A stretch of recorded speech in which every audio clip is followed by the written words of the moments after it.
is our homecoming show.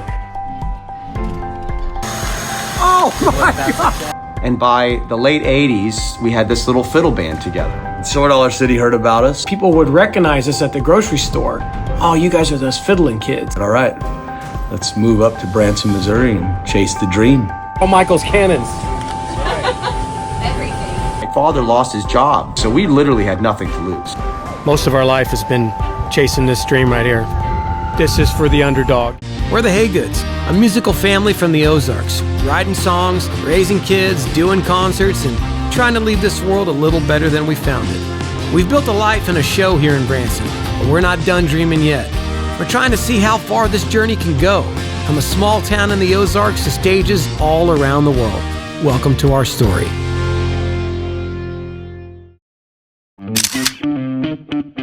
So, from 1993 until 2001, we literally grew up playing music at Silver Dollar City.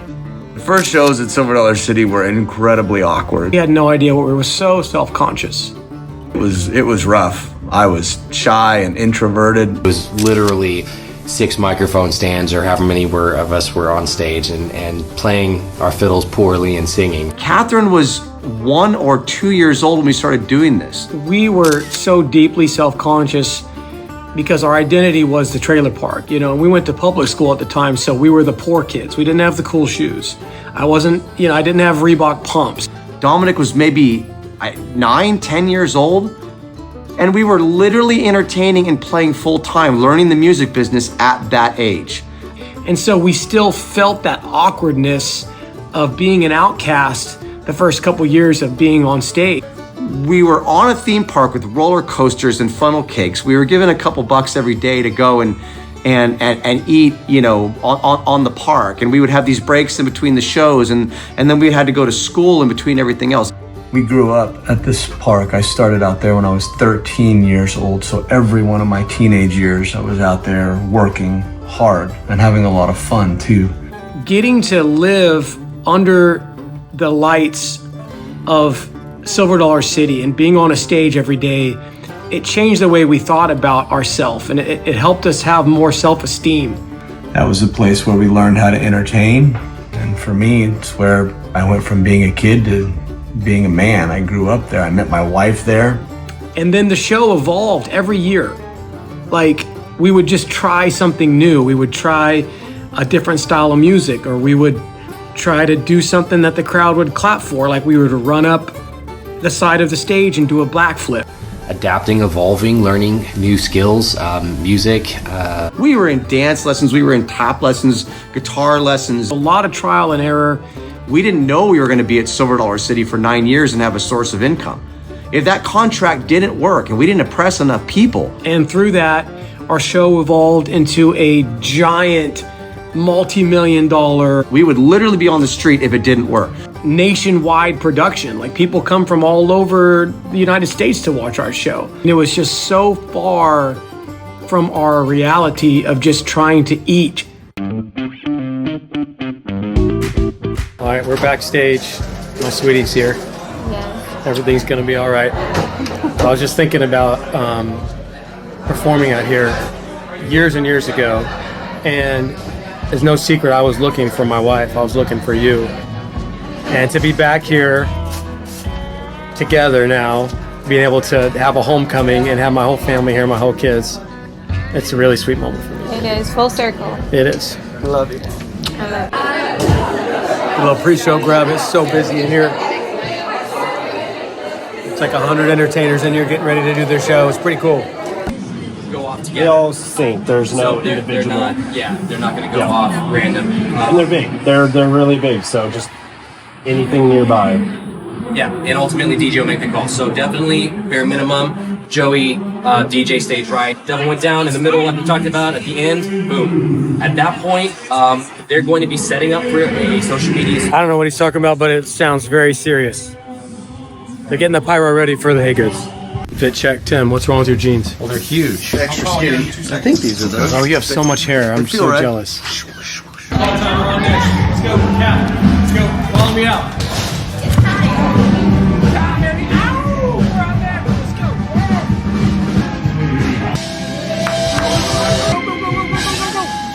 There was a moment at Silver Dollar City where I knew it was time for the next thing. We're doing that 6 days a week.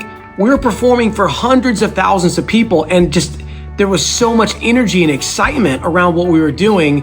We started changing up the music. We started taking control of the entire thing. And we had been selling out consistently. Like, we had reached the peak of what Silver Dollar City could offer us. And at that point, it was time to dream bigger, and it was extremely frightening. When we started winning Show of the Year at Silver Dollar City, it was the biggest moment for us because it felt like we were getting someone in our lives. And people kept asking us, like, you know, what are you going to do next? What are you going to do next?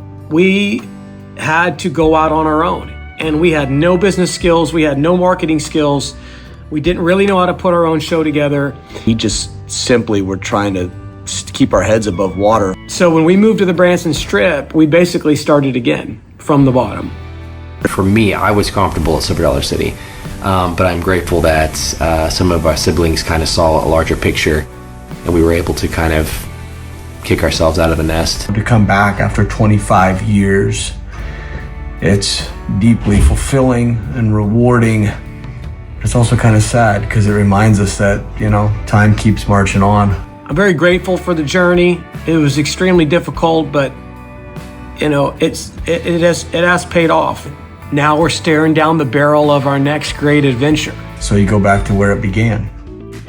We are moments away from taking the stage at Silver Dollar City, and I was just thinking back through all of the stages that we played on out here and all of the people that came to see us and hang out at the parks, and I've seen so many familiar faces out there already. Just feeling super grateful for everybody who has supported us and continue to support us. So thank you, and let's take the stage.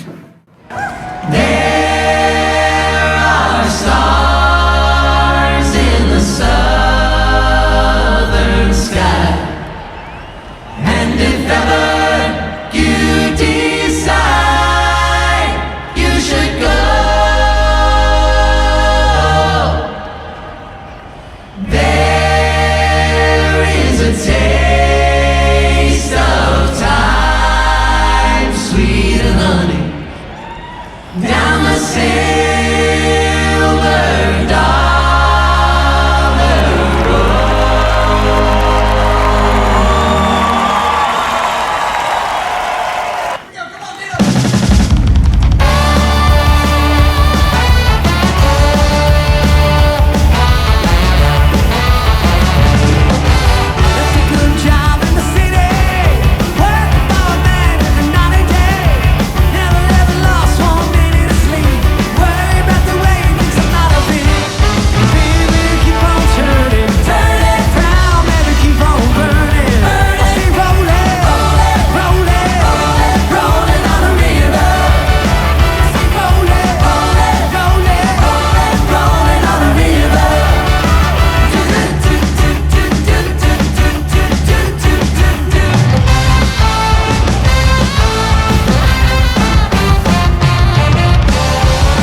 What do you think, Keegan? Is that all right? That was epic. Yeah, how hot are we? Your makeup is perfect, Kat. Thank you. Ridiculous. You're too kind. That was...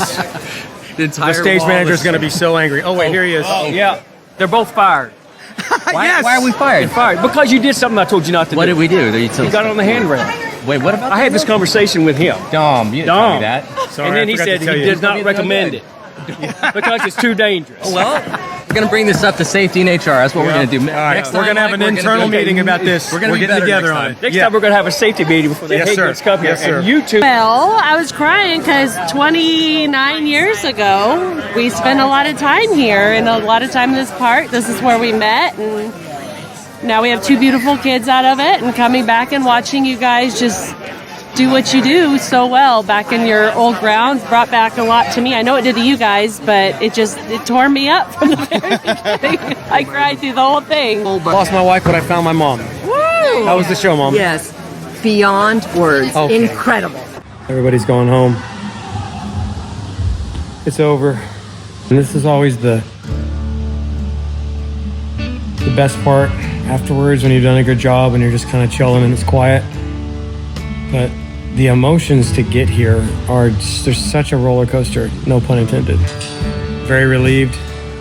Honestly, I know the guys will feel the same way. I'm ready for a nap because we have a show tonight, so I'm gonna go home, cold plunge, crash out, and do it all over again. What a life, man. Full circle. Everything just coming back around. I mean, so many memories flooding into my mind of all the shows that we played here and growing up on this park. Just an absolutely extraordinary day, an extraordinary experience. Golly, God bless the USA. God bless Silver Dollar City. That's all I have to say. So here we are, 2.5 decades later of being in Branson, and the same thing has happened. We are selling out every show.